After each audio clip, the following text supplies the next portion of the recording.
আমি আপনাদের জন্য এখন এই জঙ্গলে প্রবেশ করছি শৈলা দেখি পাই কিনা শৈলা খাওয়ার জন্য।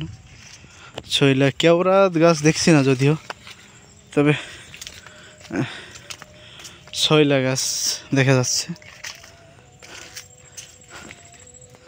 শৈলা তো দেখতে পাইতেছি না, তবে এই যে ফলগুলা দেখতে পাচ্ছেন, ক্যামেরায় দেখা যাচ্ছে কিনা জানি না। তো যেহেতু আসছি, হ্যাঁ করতে সামনে তো পাইছি, তাই একটা শৈলা পাই কিনা দাঁড়ান।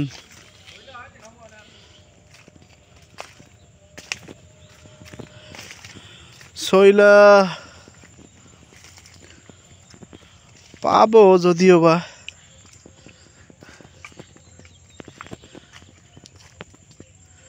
দেখেন বন্ধুরা আসলে কোথায় আমি আসছি।